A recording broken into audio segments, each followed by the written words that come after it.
En este vídeo te voy a dar una serie de consejos, sobre todo más aplicados al entrenamiento y la competición, incluyendo además algunos suplementos deportivos que han demostrado muchísima eficacia en este mundillo. Así que si la dieta, la alimentación y la suplementación es algo que te inquieta y sobre lo que quieres aprender, te recomiendo que te quedes en este vídeo.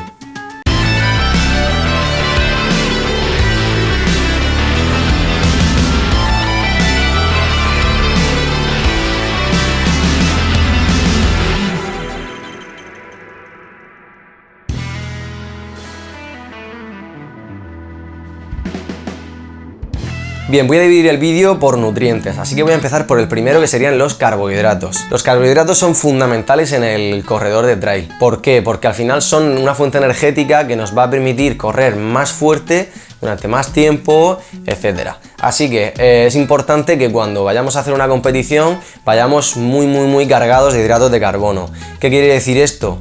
Por ejemplo, hay un método que se basa en la supercompensación de hidratos, que consiste en el día anterior introducir de 8 a 12 gramos por kilo de peso de hidratos de carbono, en torno a unos 10 gramos. Por ejemplo, una persona de 70 kilos tendría que introducir 700 gramos de hidratos a lo largo de todo el día, repartido en las diferentes comidas. Esto te va a permitir rendir muchísimo mejor, y ya no solo en competición, sino que yo te recomiendo que hagas algo similar cuando al día siguiente tengas series o entrenamientos muy intensos. En cambio, y aquí viene otro punto interesante, cuando tengamos entrenos que vayan a ser muy sencillos, la verdad que mi recomendación es que reduzcas los hidratos. ¿Por qué? Porque si acostumbramos al cuerpo a tirar de glucógeno, al final no conseguirá lo que al deportista de resistencia le interesa, que es ser más eficiente tirando de grasas.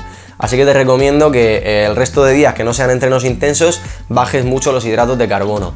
Esto también te ayudará mucho si eres una persona que tiende a acumular peso y a retener bastante fácilmente grasa corporal, pues te va a ayudar a mantener muy bien tu peso. La fuente de la que deben provenir esos carbohidratos, pues como siempre, tiene que ser una fuente saludable, es decir, evita los carbohidratos simples e intenta priorizar los complejos. Hablamos de pasta, arroz, patata, legumbres, etcétera. Y a ser posible que sean integrales. En cambio, cuando la finalidad sea rellenar los depósitos de glucógeno después de un entrenamiento intenso, ahí sí que puedes introducir, digamos, carbohidratos más simples. Pero no te tomes esto como una excusa para cebarte como un cerdo después de un entreno. Simplemente tenlo en cuenta e intenta cuando tomes azúcares que sea pues después de un entreno intenso, porque al final pues bueno, va a utilizarse para rellenar depósitos de glucógeno y no va a perjudicar tanto a tu salud. El segundo punto del que vamos a hablar son las proteínas. A nivel de proteína es importante que el total diario se mantenga dentro de los valores que están recomendados.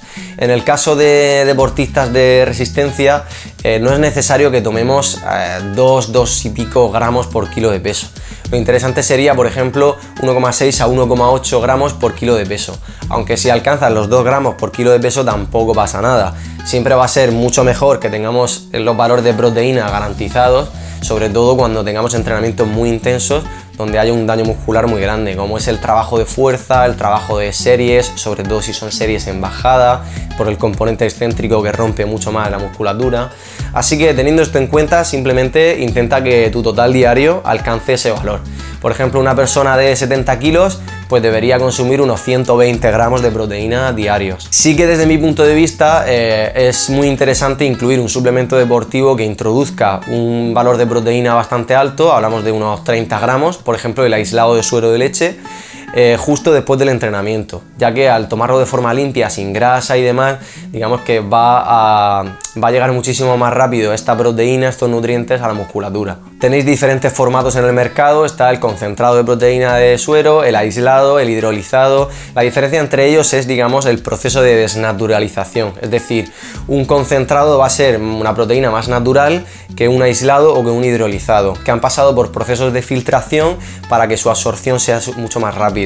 Si por ejemplo tomáis proteína durante el entrenamiento o nada más terminar y os sienta un poquito mal al estómago, os recomiendo el hidrolizado, porque digamos que ha pasado ya por un proceso de predigestión, ya viene como digerida la proteína y entra muchísimo más rápido.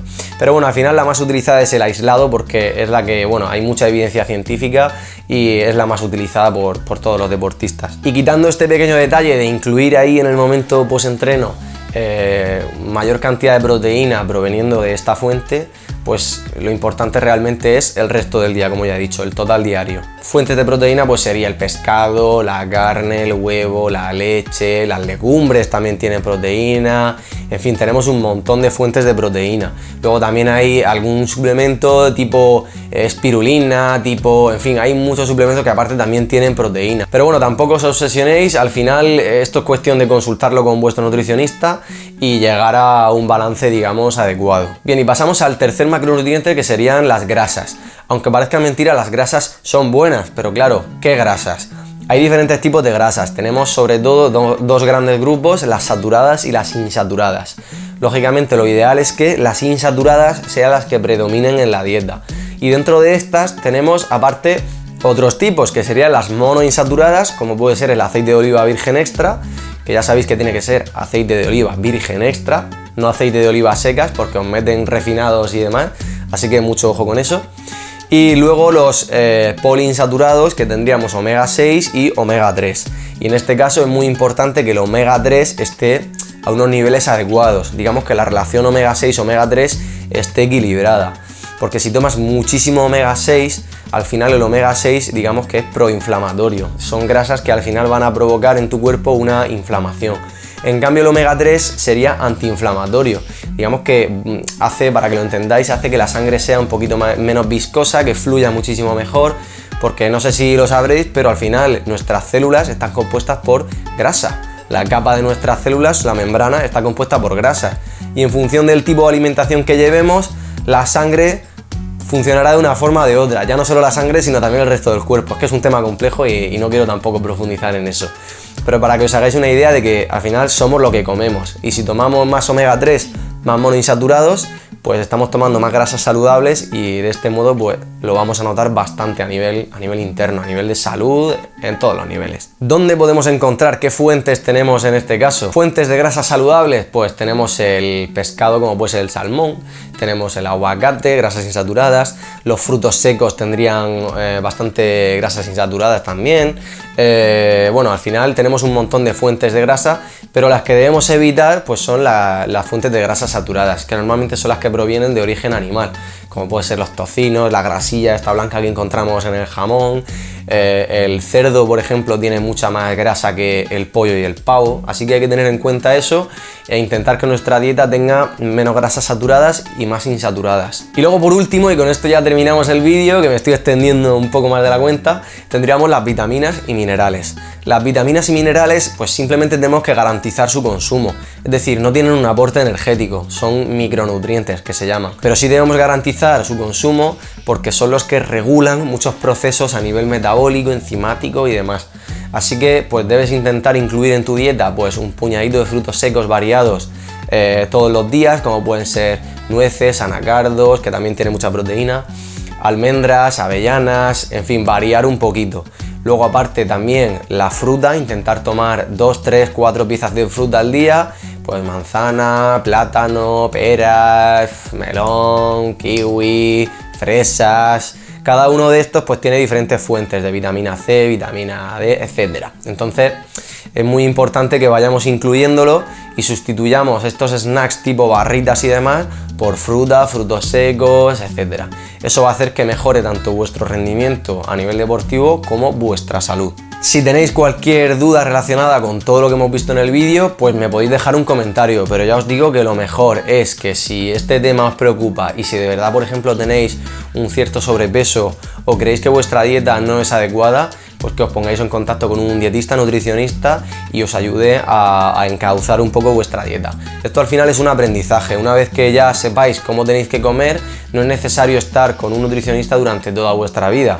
Simplemente va a poner en vuestra vida las bases para que tengáis una buena alimentación y a partir de ahí es cosa vuestra, la fuerza de voluntad que tengáis para mantener ese tipo de alimentación. Ya os digo que al final se convierte en un hábito y no es difícil comer bien. Al final lo que se hace complicado es comer mal, así que nada, espero que os haya gustado mucho el vídeo, haya resultado instructivo. Sí que me he tenido que de nuevo poner algo técnico con algunos conceptos, pero creo que así se entiende mucho mejor. Te agradezco mucho si te ha gustado que te suscribas al canal y nada más, eso ha sido todo, espero que te haya gustado muchísimo y nada, nos vemos en los siguientes.